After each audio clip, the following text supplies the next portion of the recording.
Okay. Kung tututukan kita ng baril, papasukin ko bahay mo na may baril ako. Nag-warning shot ka, pinutukan kita pabalik. Is it not an attack?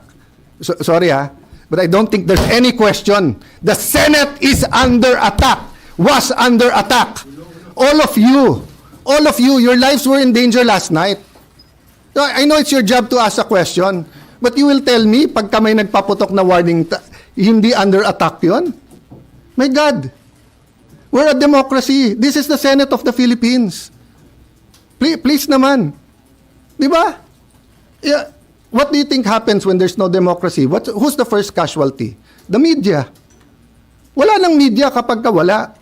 Di ba? Pag sinabing kami muna nagpaputok, umatras sila, or security guard ng GSIS yun, di sabihin nyo, baka ito ay gawa-gawa lang, baka ito ay drama. Pero nagko-focus kami dito, hinihintay namin articles of impeachment. Nakita nyo naman lahat ng pangyayari. Napakagaling ko naman mag-orchestrate ng lahat na yan. Kaya kong papuntahin dito mga armadong grupo. You know my history. I've been in government since 1992. Do you have any history of doing that? O sa Taguig, have we done anything like that ever? No, so, excuse me, I mean, I'm not taking offense at the question, but, you know, if you have any doubt, you're doubting our democracy, you're not doubting my statements. Ko lang, sir. Yung kalaban po, pwede na natin sabihin na, sir, sinabi kasi ni Senate Sec Dong Mendoza right after the shots were fired last night, na perceived NBI. Are you ready to say that na perceived NBI yung kalaban? Nasabi naman ni Sec Dong yon, at sabi ko sa kanya, I don't blame you for giving them the information on the ground. And you ask the right questions, tama yung direction nyo, etc. But I'll be very fair. When the President called to check how we are, and when the President said, it's not government, it's not the AFP, it's not the PNP, it's not the NBI, of course, he's the President. I'll give him the benefit of the doubt. I'll assume. But I told him, but Mr. President, we have a bad experience sa NBI. They haven't been truthful with us. Having said that, Sec John Vic assured me, walang whitewash to. So he told me some of the information even before we got home kasi I'm sorry for the reaction but you know, people risked their lives yesterday. One of our nagugulpi na yung isang the others could have done this. What I want to prevent is that, you know, there are certain things in life na may red line yan. Di ba? Di ba yung you don't, you know, you respect your parents, unahin mo yung mga tatanda, di ba? Pero kung yun ay mga normal na kabastusan, di ba? But you don't attack Malacanang. You can march, you can protest. You don't burn down the Supreme Court, and you don't attack the Senate in an armed manner. Di ba? It was 100% an attack. If it turns out sa investigation na sira ulo lang yon, na he lost his mind, then a question ko, how did he get the IDs? How did he get in? How did he get? If it was government, then I'm sure the President will act upon it, di ba? So I don't know right now, and I don't want to give details, but sinabi na but yung binasa ko sa iyo, galing na kay Sec John Vic yun. So, at sinabi niya, NBI yun. Sir, sinabi ni Sir John Vic? Yeah, NBI? So, my staff was just pointing out that there's still difference between yung sinasabi ng PNP or ni Sec John Vic at yung sinasabi ng OSAA. That's normal in the investigations. That's why sabi namin, mag-joint investigation tayo. So far, I do not have a reason to not believe Sec John Vic. Why? First, nung nakita yung bag at sinabing, pag nabalikan yan, mahuhuli natin or paamoy natin sa aso kung may baril, he didn't have to tell me that. But he did at may nahuli. Okay. Secondly, lahat ng request niya, pinagbigyan ko. Umikot yung mga police, disarm yung iba natin tao dito. Yung hiningi niya na i-sweep yung floor by floor. Yung hiningi niya na i-secure yung CCTV. Lahat ng mga hiningi ko sa kanya pabalik. CCTV nung kabila, nung GSIS, ibigay sa atin. Yung before he left, sabi ko, sir, step by step, keep us informed. So, but that's the problem nga, di ba? So, I'm hoping magkatugma lahat. So, sa report natin, ano yung...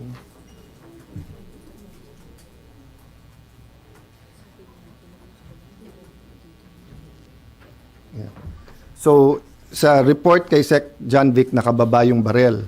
Sa report sa atin, the Sergeant of Arms asked the individuals to identify themselves. Sino yan?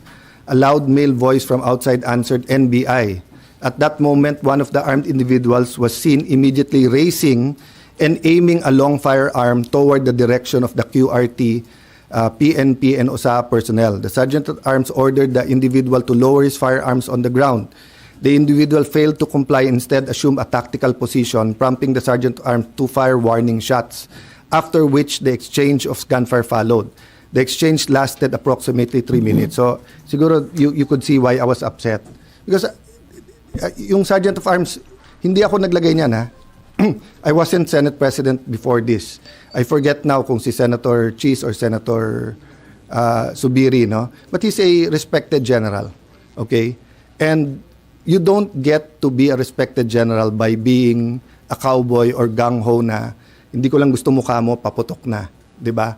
So when he reported that, may assumption of regularity, but I told Sec. John Vic, if you want anyone to excuse themselves from the investigation because they themselves investigation, ako, kung gusto niyo ako imbestigahan, I will excuse myself from the investigation. So ganun kami ka-open para malaman nga natin. Because nga, you know, when you get used to something, it becomes regular. So because we got used to may nag-hold up sa mga kantong madidilim, parang pag news, sige news pero okay lang. So you remember the first time na may na-rape na 2-year-old or 3-year-old, how outraged everyone is? People are still outraged, but when people realize that Shabu does that to the mind, di ba, parang nagiging normal sa iba eh, which we cannot allow to happen. So whether it's a heinous crime or an attack on the Senate, we cannot allow that to become the new normal. No, that's why until this point, 'di ba? I've been totally logical reason. But you know, to say na kami pa umatake doon and everything.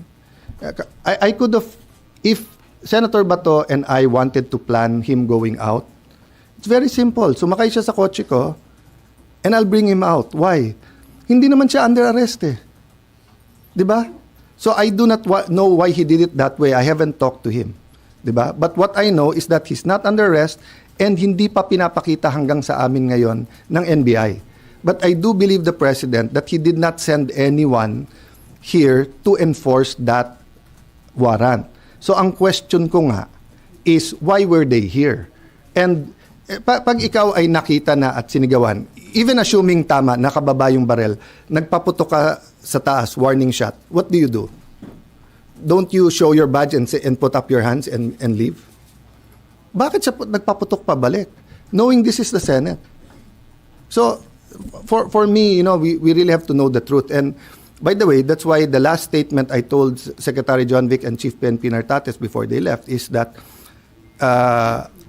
please use all your powers in intelligence, in peacekeeping, etc., to make sure no untoward incident sa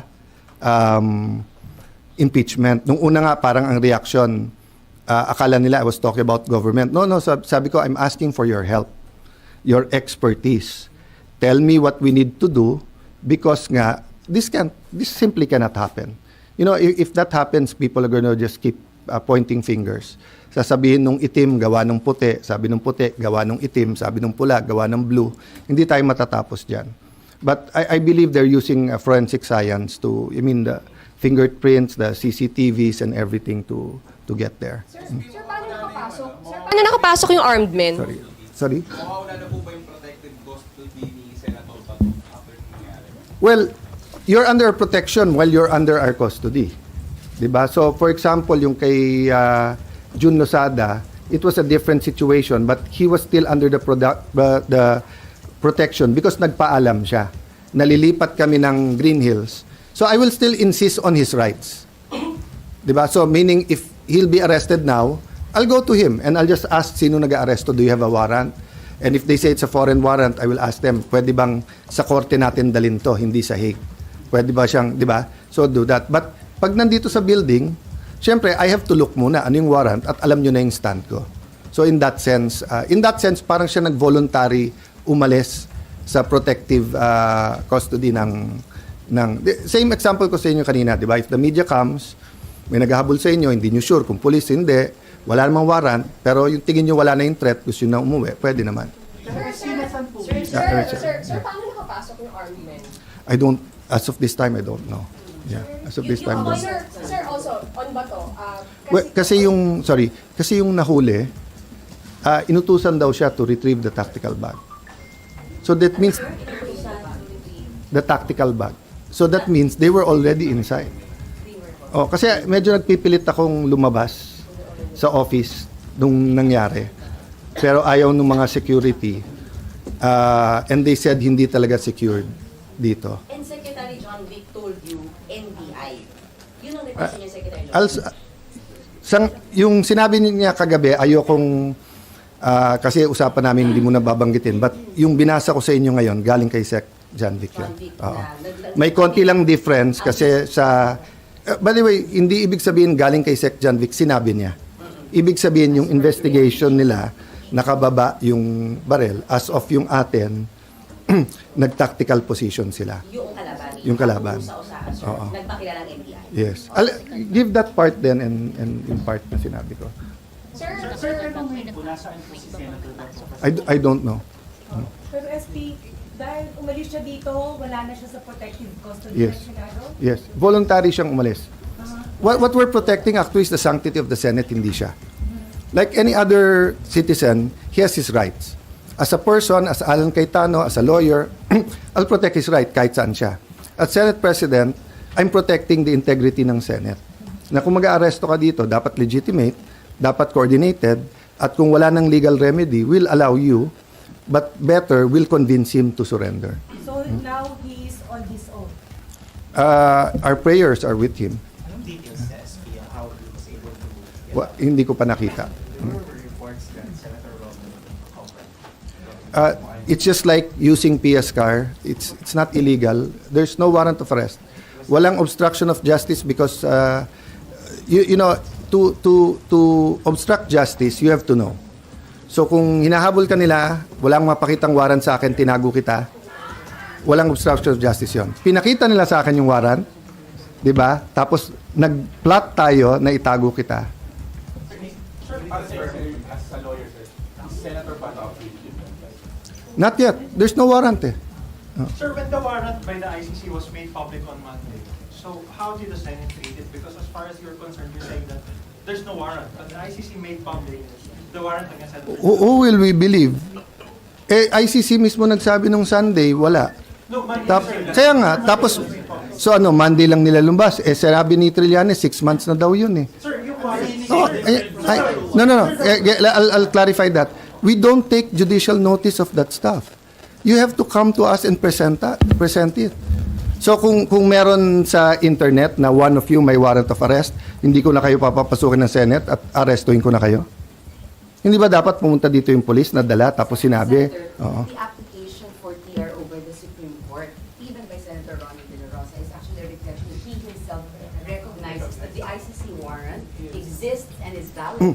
No, That's what I'll tell you why. Because the ICC said they have a secret warrant. They said they have a secret. No, guys, believe me, i-research nyo, i-google nyo ngayon. Oh, sinabi ng ICC na under their rules, pwede nilang secret yung warrant. Sinabi nila yan a few months ago. That's why tumakbo si Senator Bato sa Supreme Court. Kasi hindi niya nakita. When's the first time that you heard na meron talagang warrant? Nung Sunday. Where's the first time na nakita nyo? Nung Monday. At ano bang paulit-ulit ko sinasabi sa lahat? Di ba? It has to be a Philippine warrant. So if there's a warrant for any of you here na kung saan-saan etc. at walang nagpapakita sa akin, hindi ko rin papayagan na arestuhin kayo sa loob ng Senado. Senator, It's just that simple. I'm sorry. I have Yes, go a ahead. follow-up question Sure. then.